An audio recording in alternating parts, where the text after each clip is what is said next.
네, 화제 이슈를 콕 짚어보는 10분 인터뷰 시간입니다.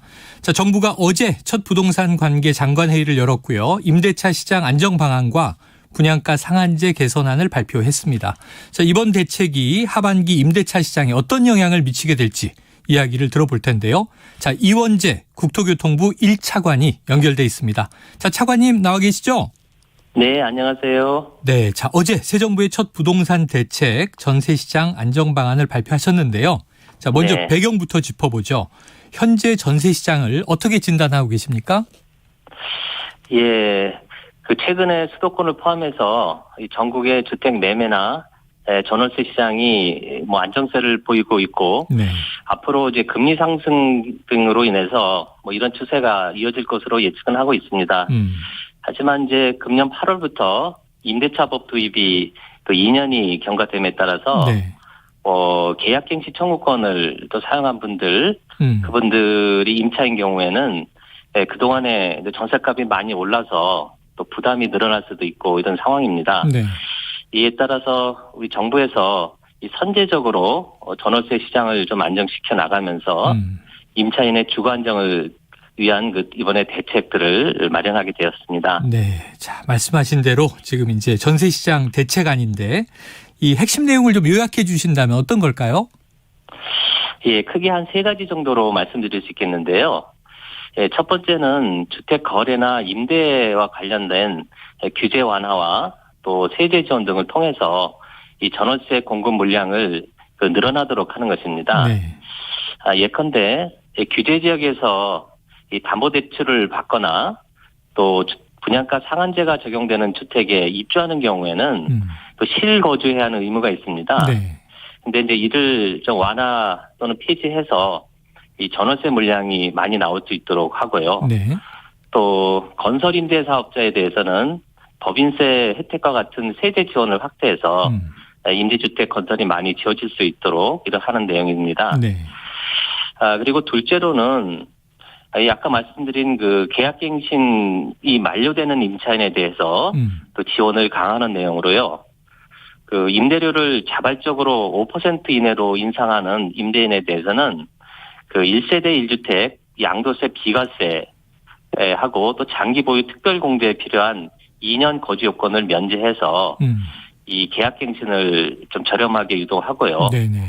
그리고 계약갱신이 만료되는 또 서민들에 대해서는 또 지난 4년간의 전세 가격 상승폭을 감안해서 전세대출 보증금이나 대출 한도도 확대해 나갈 계획입니다. 네.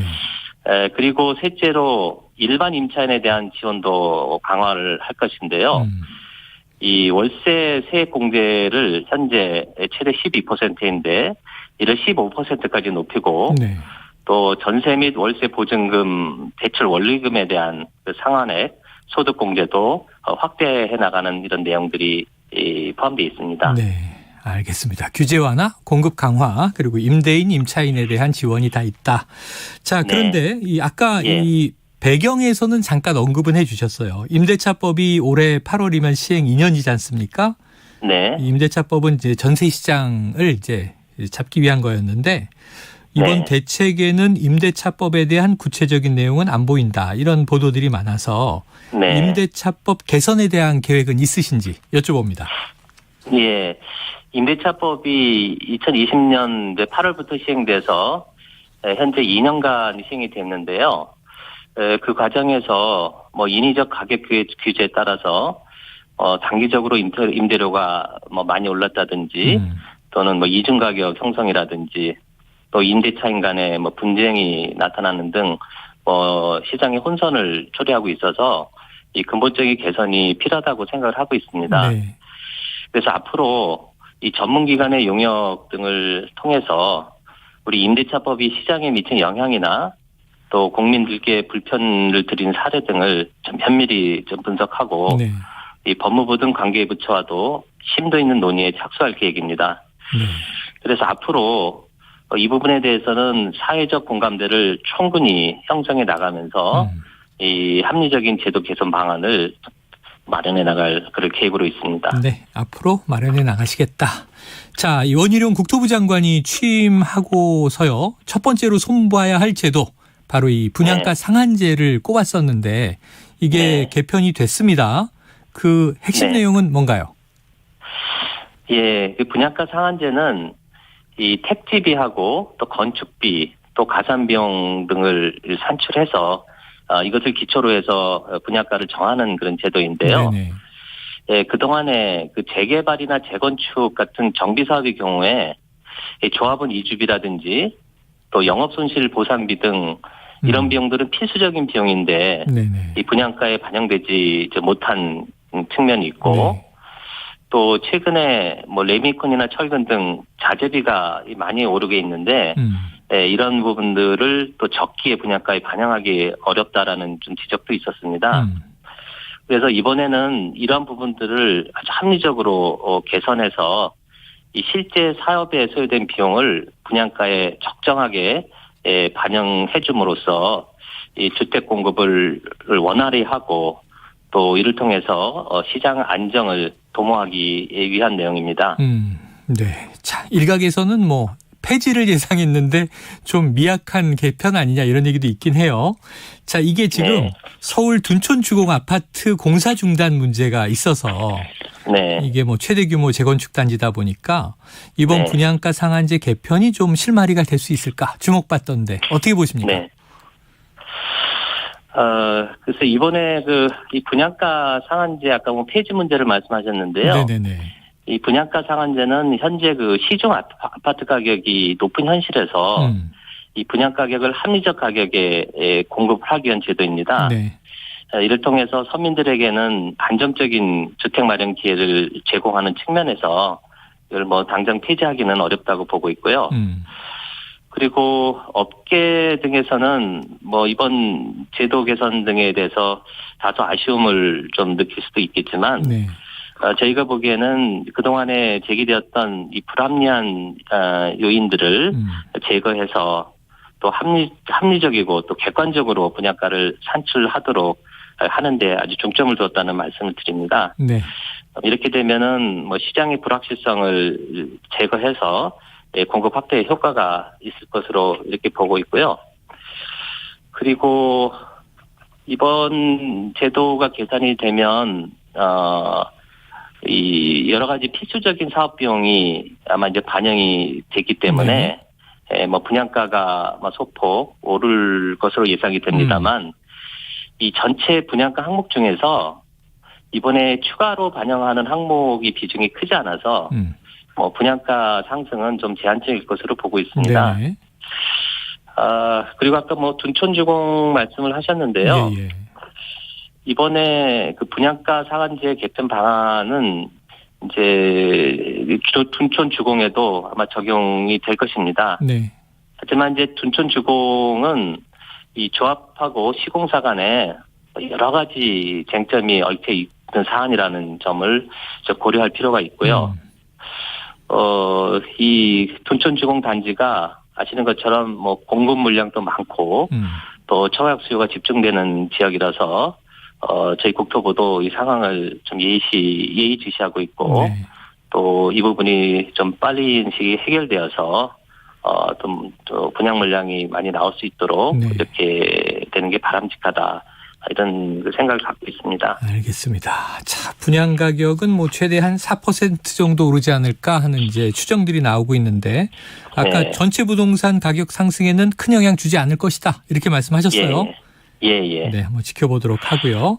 예. 자, 그런데 윤석열 대통령 이 주택 250만 호 공급 공약이 나왔었지 않습니까? 네네. 근데 이제 이 초기긴 하지만 이번 부동산 대책에는 공급 대책은 안 보인다. 혹시 언제쯤 윤곽이 드러날까요? 예, 말씀하신 것처럼 우리 근본적인 주택시장 안정을 위해서는 우리 공급의 안정적 공급이 필요하다고 보고 있고요. 네. 그래서 공급 시기나 또 입지 또 유형별로 앞으로 5년간의 구체적 공급 계획하고 실현 방안이 담긴 그 공급 로드맵을 현재 마련하고 있습니다. 그래서 이제 민간 전문가로 구성된 공급혁신위원회를 구성을 해서 민간의 의견을 충분히 듣고 있고요. 네. 현재도 국토부 내 민간, 공공 그리고 지자체 또 전문가 등으로 구성된 전담 TF가 있어서 이를 통해서 지금 본격적인 작업을 하고 있습니다. 네. 앞으로 저희가 정부 출범 100일 내에 이 계획들을 마련해서 발표할 계획입니다. 알겠습니다. 이 공급 로드맵은 이 국민이 원하는 도심 등 지역에 양질의 주택 공급을 이루어지도록 하는 것이 핵심인데요. 또 이런 단순한 물량 확대에 그치지 않고 철저하게 시장 맞춤형으로 대응할 수 있도록 설계도 하고 있습니다. 네. 아울러서 네.